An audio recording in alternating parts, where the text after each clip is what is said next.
Alright everybody, today we're speaking about part 3 and this is probably the most important part. Part number 1 and part number 2 we're just setting the perfect or the ideal circumstances in order to go deeper. So the physical aspect and then realizing that our mind is actually very active and that we have to deal with that. Now in this part I really want to share with you what is meditation. And we could say meditation is the uninterrupted attention of one single object. So meditation is simply awareness free of any thoughts.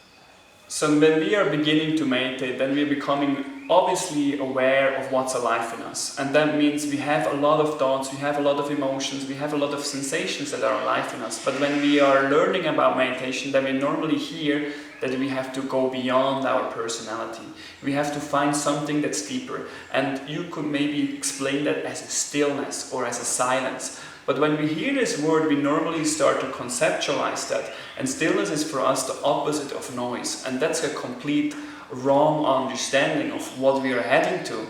It's much more like we have to let go of our efforts. We have to not try anymore. We don't have to try to achieve something. It's much more from doing to being.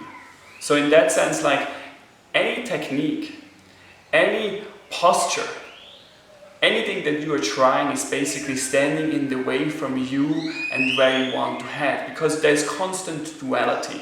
So that you could say, as long as you're still trying to meditate upon the breath, you are still trying to find something, you are applying effort and you are increasing the duality.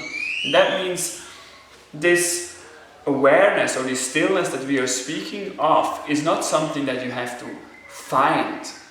It's actually something that's already available within you. Actually, it is who you truly are, but you have been busy and identifying with your story, with your mind, and with your plans, with your worries, and therefore you are not realizing what is already there. So in that sense, it's like imagine the clouds on the sky.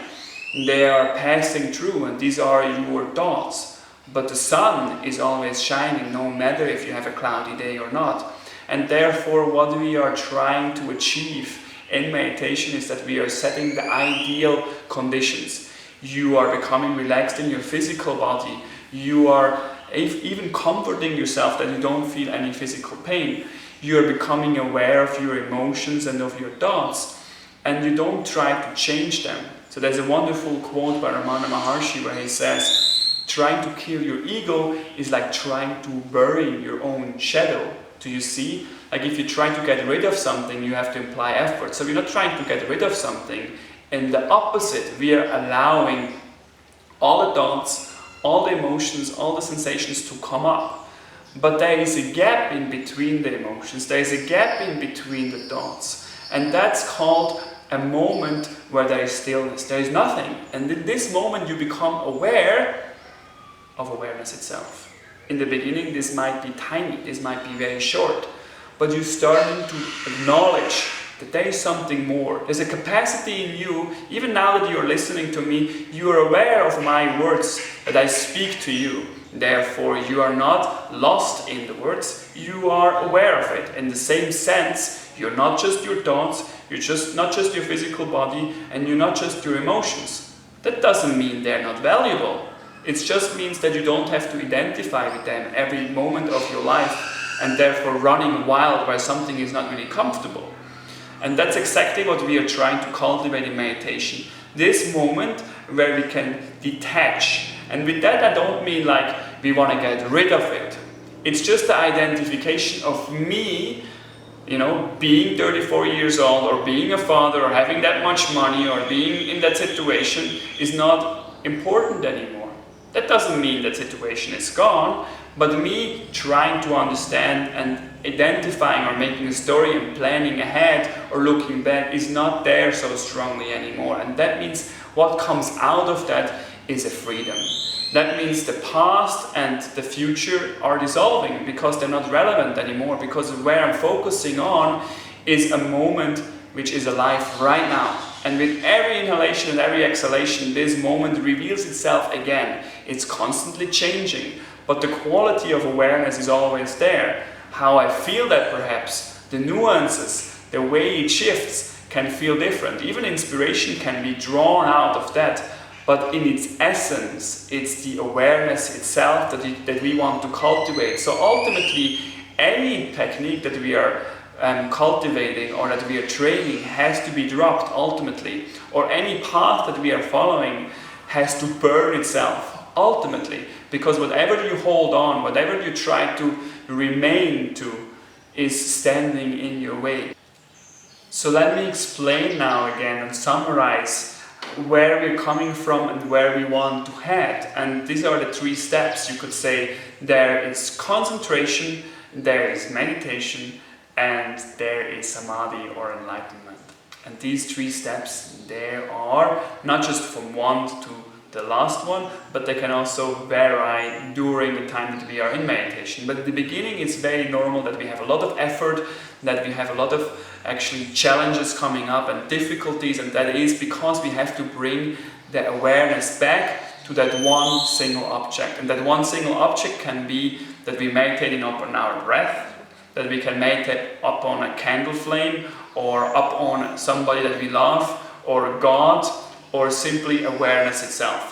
So no matter what, bringing the awareness back to that is so exhausting in the beginning, because our mind is so full with thoughts, our emotions are very alive, sensations probably that we have not digested or that are popping up like images are there, and we are constantly getting lost in this stimulus. And what we have to do in the beginning, we have to apply effort and force to bring the awareness back to that one single object, and that is effort, that's concentration. So we're not meditating yet. When we are meditating, the whole change is that we don't have to remind ourselves of what we are doing. It becomes effortless, it becomes beautiful, it becomes actually spontaneous, and it becomes something that is happening to us almost. It's still the case that we have thoughts, maybe you're still aware of an emotion, a feeling or an image, but you're not focusing entirely on that sensation, you're actually centered within yourself. That's meditation. So you're still aware that you are having this beautiful experience, or that this natural awareness, or awareness without any interruption, is happening to you. Now the 3rd step, where we speak about samadhi or enlightenment, that's actually the step where you completely forget. You could say the one that is meditating and the object of meditation, which is also this aliveness or this awareness in you, these 2 actually are becoming one. And that means where the object and the subject, they are merging. So you're not aware anymore what's actually happening to you.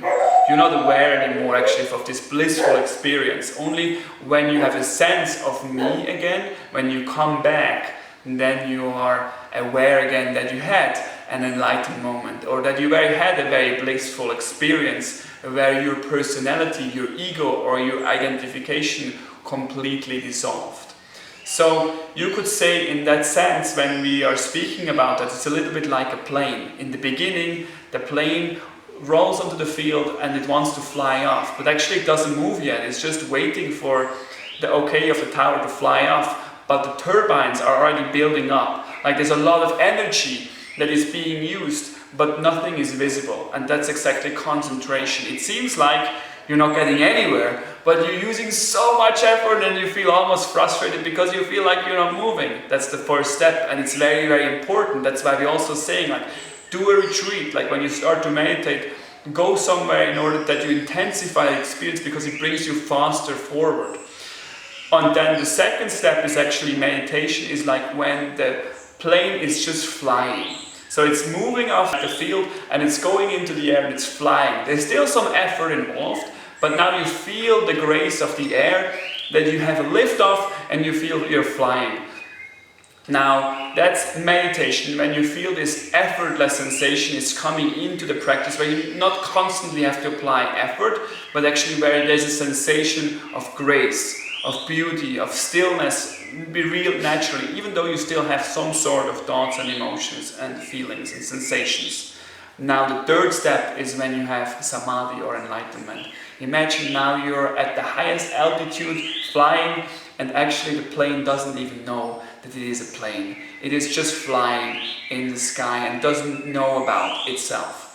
So these are the 3 steps that you have an idea, and I hope it helps you to understand, because a lot of time we think we are meditating where we actually still building up and we are in concentration, but they're all steps that are connected to each other and necessary to build up.